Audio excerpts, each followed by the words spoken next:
Assalamualaikum warahmatullahi wabarakatuh. Di sini kami akan menjelaskan asal mula bangsa Melayu.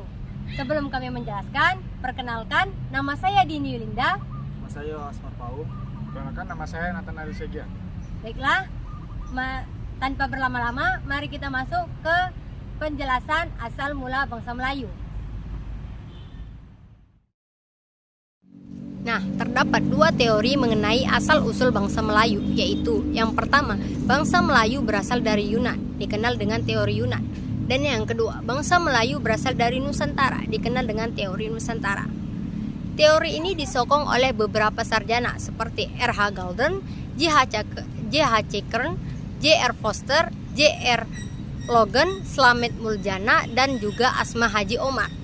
Secara keseluruhannya, alasan-alasan yang menyokong teori ini adalah yang pertama, yaitu kapak tua yang mirip kepada kapak tua di Asia Tengah di Kepulauan Melayu. Yang kedua, adat resam bangsa Melayu mirip kepada suku Naga di daerah Assam, berhampiran dengan sempadan India dengan Myanmar. Dan yang ketiga, bahasa Melayu adalah serumpunan dengan bahasa di Kamboja. Nah, berdasarkan teori ini, dikatakan orang Melayu datang dari Yunan ke Kepulauan Melayu menerusi 3 gelombang yang utama. Yang pertama yaitu orang Negrito, yang kedua Melayu Proto, dan yang ketiga Melayu Deutro. Orang Negrito merupakan penduduk paling awal di Kepulauan Melayu. Dipercayai berasal daripada golongan Austronesia di Yunan. Berada di sini sejak 1000 sebelum Masehi. Berdasarkan penerokaan arkeologi di Gua Cha, Kelantan. Daripada orang Negrito telah diperturunkan orang Semang yang mempunyai ciri-ciri fisikal berkulit gelap, berlambut keriting, bermata bundar, berhidung lebar, berbibir penuh, serta saiz badan yang pendek. Keturunan asli di Semenanjung Malaysia, Dayak di Sarawak, dan Batak di Sumatera. Menurut pendapat Asma Haji Omar, sebelum perpindahan penduduk dari Asia berlaku, Kepulauan Melayu atau Nusantara ini telah ada penghuninya yang kemudian dinamai sebagai penduduk asli. Ada ahli sejarah yang mengatakan bahwa mereka yang tinggal di semenanjung tanah Melayu ini dikenal sebagai orang Negrito. Nah, orang Negrito ini diperkirakan telah ada sejak tahun 8000 sebelum Masehi. Mereka tinggal di dalam gua dan mata pencarian mereka memburu binatang. Alat perburuan mereka dibuat daripada batu, dan zaman ini disebut sebagai zaman batu pertengahan. Di Kedah, sebagai contoh, pada tahun 5000 sebelum Masehi, yaitu pada zaman Paleolit dan Mesolit, telah didiami oleh orang Austronesia yang menurunkan orang Negrito, Sakai, Semai, dan sebagainya. Mungkin sekian terkait tentang orang Negrito. Selanjutnya akan dijelaskan oleh teman saya. Baik, di sini saya akan menjelaskan tentang Melayu Proto dan Melayu Deutro. Melayu Proto berlaku kira-kira 2500 tahun sebelum Masehi. Mereka berasal dari Asia Tengah. Perpindahan tersebut ialah yang pertama. Mereka ini kemudian dinamai sebagai Melayu Proto. Peradaban orang Melayu Proto ini lebih maju sedikit daripada orang Negrito.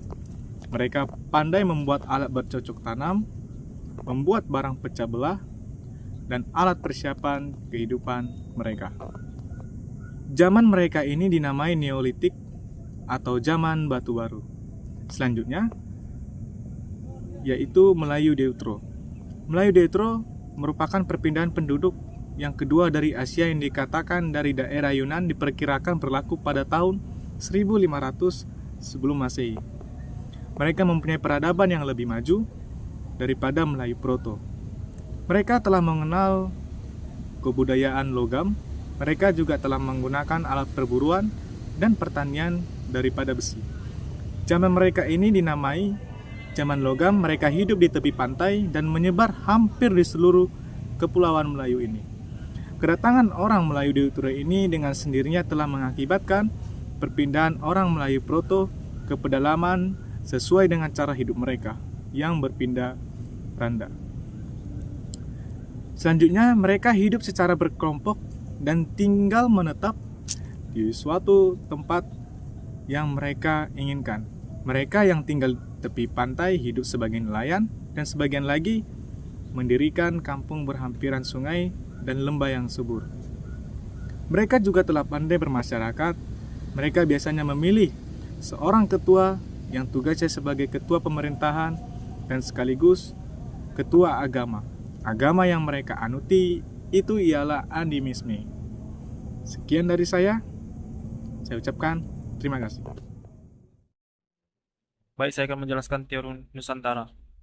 Teori Nusantara disokong oleh sarjana-sarjana seperti Jack Crawford, Hakim Lee, Sultan Takdir, Ali Sabjana, dan juga Goes Kiraf. Teori ini adalah disokong dengan alasan-alasan seperti di bawah.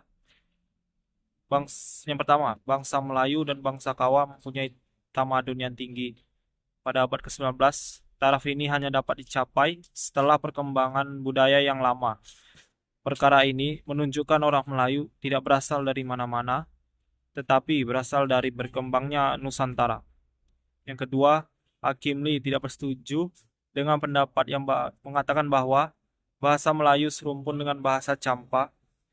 Baginya, kesamaan yang berlaku di kedua bahasa adalah satu, yaitu disebut fenomena ambilan.